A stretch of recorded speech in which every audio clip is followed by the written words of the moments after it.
Well, the next protocol is HTTP, Hypertext Transfer Protocol. Is the main protocol of the World Wide Web. When you request a web page or by typing its address into your web browser, web page by typing its address into your web browser, that request is sent using HTTP browser is an HTTP client. कहने का मतलब ये है कि जो HTTP protocol है ये world wide web का मेन प्रोटोकॉल होता है और ये क्लाइंट सर्वर इन्वायरमेंट में वर्क करता है. ये आपका हो गया क्लाइंट और ये हो गया सर्वर. तो क्लाइंट HTTP प्रोटोकॉल का यूज़ करके सर्वर से रिक्वेस्ट करता है और सर्वर उसके रिक्वेस्ट को रिसीव करने के बाद उसके अकॉर्डिंग रिस्पॉन्स करता है. तो वहाँ पे दोनों ही केस में HTTP प्रोटोकॉल वर्क करता है. Okay. In essence, HTTP defines a set of rules as to how messages and other data should be formatted and exchanged between server and browser. Okay. तो आप इस तरह से देख सकते हैं कि कैसे HTTP प्रोटोकॉल जो है वो इन्फॉर्मेशन को एक्सचेंज करते हैं. और well, next thing is HTTPS, hypertext transfer protocol. Secure मतलब जहाँ पे थोड़ा सिक्योरिटी जो ट्रांसपोर्ट सिक्योर लेयर जो सिक्योरिटी होती है वो भी इसमें इंक्लूडेड हो जाती है और ये पूरी तरह से सिक्योर हो जाता है. सिक्योर में इस तरह से सिक्योर और लॉक साइन डिस्प्ले करेगा. HTTP यस और hypertext transfer protocol secure is an extension of HTTP. ये उसी का अपडेटेड वर्जन है, नेक्स्ट एक्सटेंडेड वर्जन है for secure communication over the internet.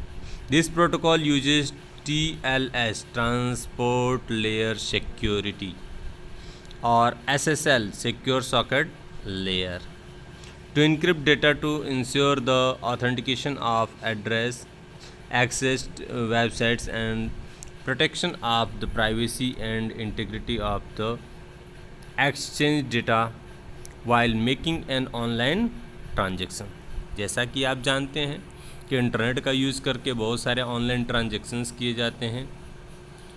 तो ऐसे कंडीशन में हम ट्रांजैक्शन उसी वेबसाइट से करते हैं जो कि कम्प्लीटली सिक्योर्ड हो और इसी के लिए वहाँ पे कुछ ऐसा सिक्योरिटी लेयर होना चाहिए, ऐसे प्रोटोकॉल्स होने चाहिए जो कि उस वेबसाइट को कम्प्लीटली सिक्योर करे और तब जाके उस पर डेटा ट्रांसमिशन किया जा सके और जो भी ऑथेंटिकेटेड वर्क हैं वो किए जा सकें ताकि हमारे डेटा का लॉस ना हो और हमारी वेबसाइट को या हमारे इम्पोर्टेंट डेटा को कोई हैक ना कर सके. Browsers such as Internet Explorer, Firefox, Chrome also displayed a padlock icon in the address bar to visually indicate that a HTTP connection is in effect.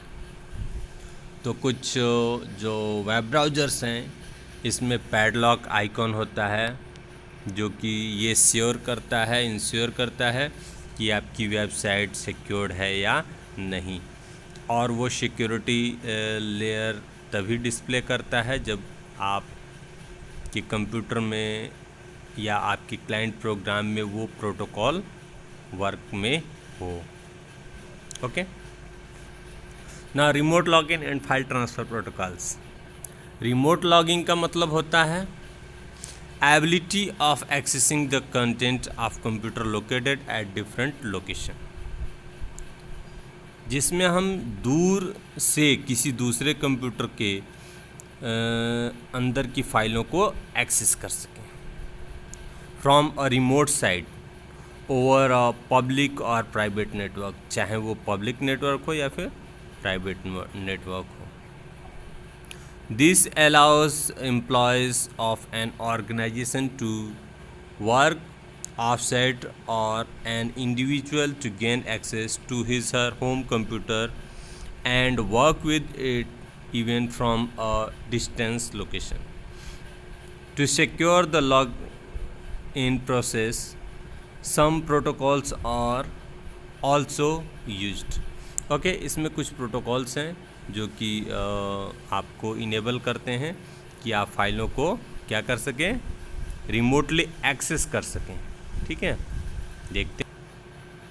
Well, telnet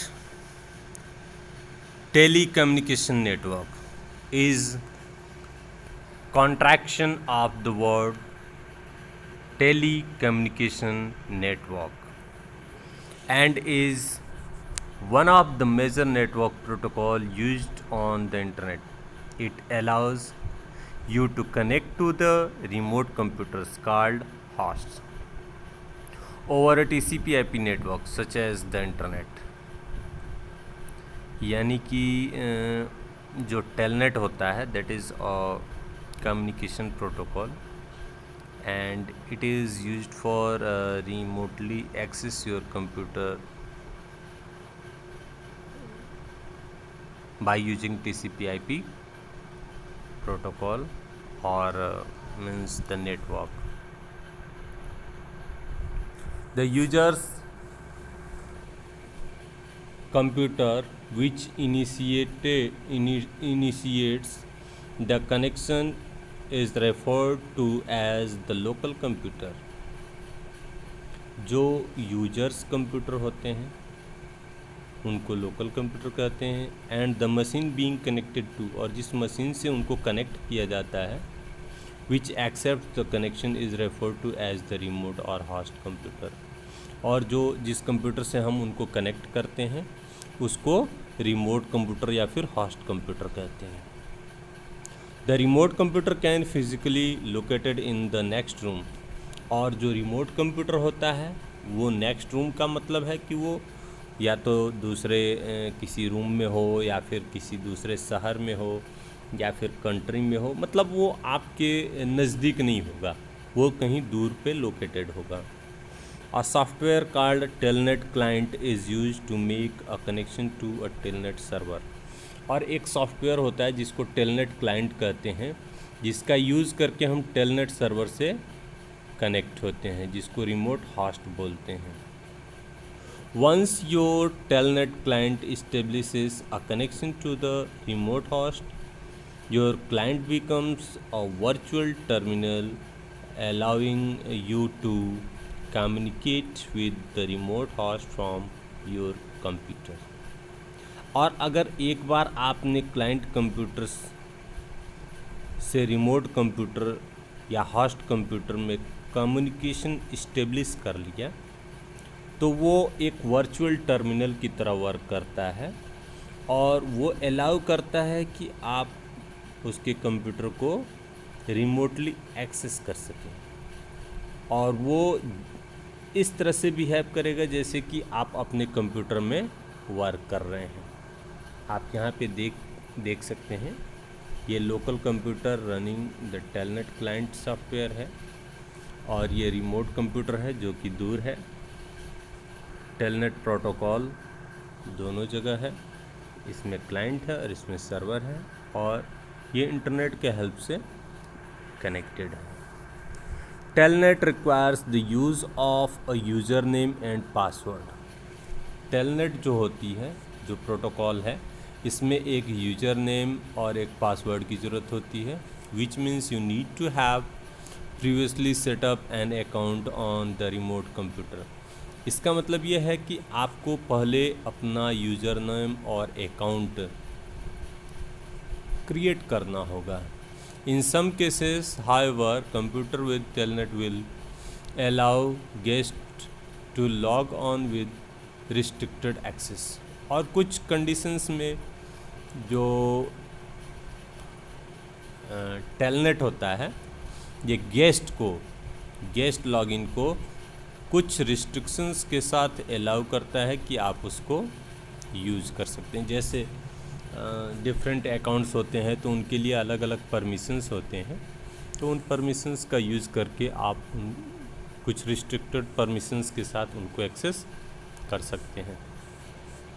next protocol is FTP, जिसको हम लोग file transfer protocol कहते हैं।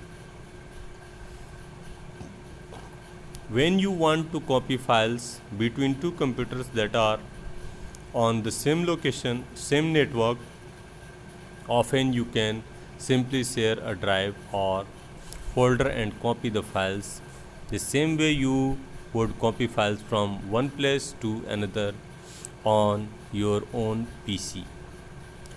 Well आप जब कभी भी फाइलों को दो कंप्यूटर के बीच में शेयर करना चाहते हैं एक लोकल नेटवर्क में, तो आप क्या करते हैं, या तो फाइलों को फ़ोल्डर्स को शेयर कर लेते हैं या फिर ड्राइव को शेयर कर लेते हैं और फाइलों को ईजिली एक कंप्यूटर से दूसरे कंप्यूटर में शेयर कर लेते हैं। यानी कि जैसे आप किसी एक ही कंप्यूटर के डिफरेंट ड्राइव्स में वर्क कर रहे हो, इस तरह से आप उनको शेयर कर लेते हैं। But if you want to copy files from one computer to another that is halfway around the world, you would probably use your internet connection. लेकिन जब आप उन फाइलों को कॉपी करना चाहते हैं जो कि आपके कंप्यूटर से, मतलब आपका अपना कंप्यूटर है और वो कंप्यूटर दुनिया के किसी दूसरे कोने में है, दूसरे कंट्री में है जहाँ पे इंटरनेट कनेक्शन है, तो उस केस में आप क्या करते हैं? However, for security reason, it is very uncommon to share folders over the internet. हालांकि सिक्योरिटी रीज़न से तो ये ठीक नहीं होता है कि फ़ाइलों को शेयर किया जाए, फ़ोल्डर्स को शेयर किया जाए इंटरनेट पे, बट फिर भी file transfers over the internet use special technique. जो फाइल ट्रांसफ़र होता है इंटरनेट पे, ये अलग अलग टेक्निक, स्पेशल टेक्निक को यूज़ करता है, on which one of the oldest and most widely used is FTP। Okay, जिसमें कुछ स्पेशल टेक्निक का यूज़ करते हैं। File transfer over the internet use special technique, इसमें भी रिमोट टेलनेट की ही तरह टेक्निक यूज़ की जाती है। इसमें फ़ाइल ट्रांसफ़र प्रोटोकॉल जो होता है इसका यूज़ करते हैं, and can transfer file between any computer that have an internet connection and also work between computer using totally different operating system. और वो दूसरे अलग अलग ऑपरेटिंग सिस्टम पे वर्क करते हैं। इसमें भी एक आपको FTP अकाउंट क्रिएट करके दिया जाता है और जिससे आप फाइलों को ट्रांसफ़र कर सकते हैं, अपलोड कर सकते हैं या फिर डाउनलोड कर सकते हैं। अब देखते हैं कैसे अपलोडिंग एंड डाउनलोडिंग होती है। Transferring file using FTP। FTP is an application protocol that use the internet TCP/IP protocol layer to transfer web pages from a client computer to a web server. Transferring file from a client computer to a server computer is called uploading. यानी कि हम क्या करते हैं, फ़ाइलों को जब transfer करते हैं क्लाइंट कंप्यूटर से सर्वर कंप्यूटर पे, तो इसको अपलोडिंग कहते हैं। And transferring from them from a server to client. और जब हम उन फाइलों को ट्रांसफ़र करते हैं सर्वर कंप्यूटर से क्लाइंट कंप्यूटर में, तो इसको हम लोग डाउनलोडिंग बोलते हैं। Once a file gets uploaded on the internet anyone can view it. और एक बार जब फाइल अपलोड हो जाती है इंटरनेट पे, तो उसको कोई भी एक्सेस कर सकता है, देख सकता है। FTP is also commonly used to download program and other files to the computer from the web server। जबकि FTP का यूज़ फाइलों को डाउनलोड करने के लिए यूज़ किया जाता है। ओके, नेक्स्ट आगे देख। Well, each file on the FTP server is given as an address URL so that other computer connected to the internet can find it. Users can then either use an FTP client or a web browser to either download the file or upload them to the server. Steps to upload files to a remote site using Mozilla। जैसे Mozilla Firefox जो होता है, ये आपका एक web browser है और इसका यूज़ करके आप फाइलों को अपलोड करते हैं टू अ रिमोट साइट, दूसरी साइट पे। तो इसमें कैसे स्टेप्स दिए गए हैं, in the address bar type FTP :/ user name YOUR your user name, password at your domain name.com. This will log you into the home directory of the remote site. फिर क्या करेगा, from here open double click the folder for the domain directory.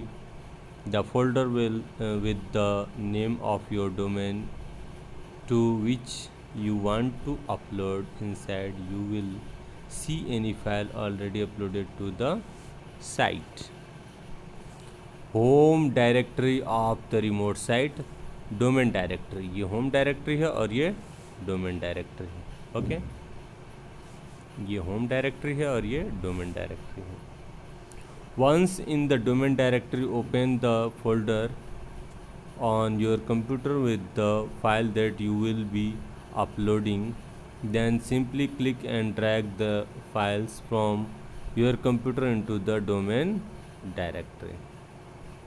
Okay, once the files are uploaded, you will be able to see them in the folder.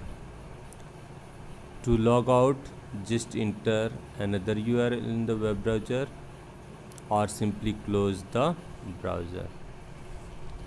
इस तरह से आप steps को follow करते हुए फाइलों को अपलोड और डाउनलोड कर सकते हैं using FTP protocol. Okay, the next is SSH secure shell protocol is a network protocol. ये भी एक नेटवर्क प्रोटोकॉल होता है that allows users to secure access to a remote computer over the unsecured network such as the internet. Internet एक unsecured network होता है और यहाँ पे आप फाइलों को एक्सेस करने के लिए, रिमोटली कंप्यूटर्स को एक्सेस करने के लिए हम लोग कोई न कोई सिक्योरिटी चाहते हैं. तो SSH सिक्योर शेल प्रोटोकॉल है जो आपको सिक्योरिटी प्रोवाइड करता है. It provides option for strong authentication and encrypts data securely to protect the security and integrity of communications between two computers. This method of secure login is widely used by network administrators for managing system and applications remotely.